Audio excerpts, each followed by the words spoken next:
Hello, my dear students. This is Abhishek Mishra, Faculty of Social Studies at Mount Litra Z School, Jhansi. In this video, I am going to teach you Class 10th History Chapter number 3rd, The Making of the Global World. In my last video, we had studied how the Spanish conquerors conquered the continent of America and spreaded a deadly disease over there that was known as smallpox. Now in this video we are going to understand how the economy was reshaped in ancient world. What were the things that were shipped from one country to another and how the conditions of all spheres, whether it was economic, political and social, changed directly by the term globalization. So let's start the topics. The world changed profoundly in the 19th century. Economic, political, social, cultural, and technological factors interacted in complex ways to transform societies and reshape external relations. Economists identify three types of movement or flows within international economic challenges. So this question mostly comes for your 3 marks question, short answer. So this question comes in 3 marks. What were the 3 flows that were suggested by the economists? So economists suggested 3 types of movement or flows when the globalization is done. So these were the first flow of the trade, in which the 19th century referred largely to trade in goods, mainly cloth or wheat. So the first movement that is taken under the process of globalization is the movement of goods and services, mainly the cloth and wheat was exported. The second is the flow of labor. Laborer who migrate from one country to another in search of employment. So the migration of people in search of employment. So it led to the flow of labor from one country to another. Now, third was the movement of the capital for short-term or long-term investment over long distances. When industries were being established in different countries, when trade was being carried, so it was the capital that was also flowing rapidly from one country to another. All these flows were closely interwoven and affected people's lives more deeply now than ever before. The interconnection could sometimes be broken. For example, labor migration was often restricted than goods or capital flows. Yet it helps us to understand the 19th century world economy better if we look at the 3 flows together.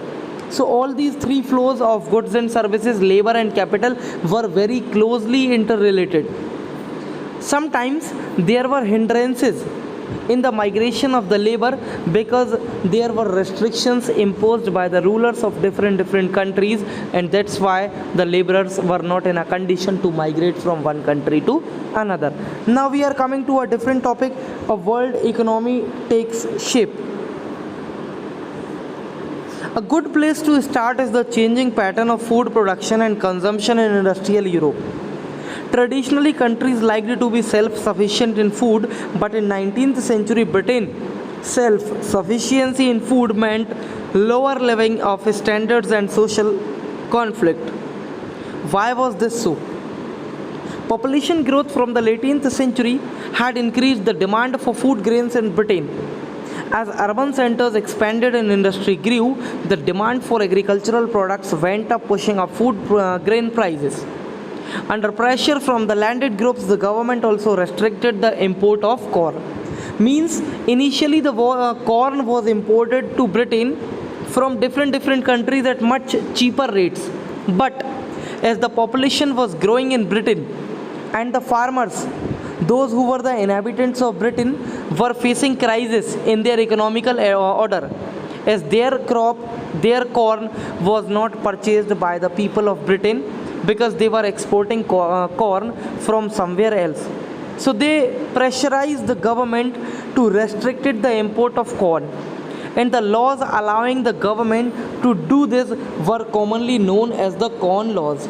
This topic is also very much important, known as corn laws. Question आपसे पूछा जाएगा कि what were corn laws and what were the effect of corn laws. तो इसमें आप क्या बताएंगे कि शुरुआत में ब्रिटेन जैसी कंट्री में कॉर्न को दूसरी कंट्रियों से इंपोर्ट किया जाता था काफ़ी चीप रेट पर, बट ब्रिटेन के जो फार्मर्स थे वो काफ़ी ज़्यादा क्राइसिस फेस कर रहे थे।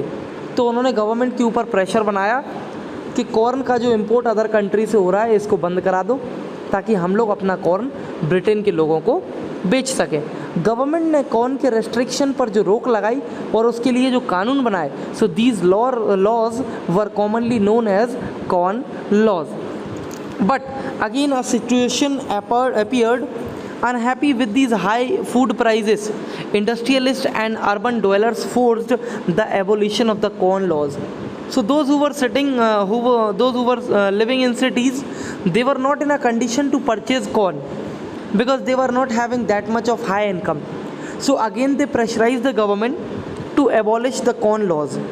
When the corn laws were scrapped, जब इनको abolish कर दिया गया, food can be imported again into Britain more cheaply than it could be produced within the country. British agriculture was totally incomplete with imports. Vast areas of land were now left uncultivated and thousands of men and women were thrown out of work, so they flocked to the cities or migrated overseas. तो कई सारे ऐसे जो लोग थे जो Britain में agriculture किया करते थे, वो लोग कंपटीशन नहीं कर पा रहे थे उस कॉर्न से जो अदर कंट्रीज से आके बिकता था। जैसे सपोज़ ये ब्रिटेन है और अमेरिका और ऑस्ट्रेलिया जैसी कंट्री यहाँ पर कॉर्न भेजा करती थी। अब ये वाली कंट्रीज़ कॉर्न बेचती थी सस्ते दाम पे, तो जो ब्रिटेन के इंडिजिनस फार्मर होते थे, जो वहीं के रहने वाले फार्मर थे, इनका ग्रेन कोई ख़रीदता नहीं था। क्यों? Because they were selling their grain at a very high price. तो लोग डायरेक्टली अमेरिका और ऑस्ट्रेलिया जैसी कंट्री से इंपोर्ट करा रहे थे।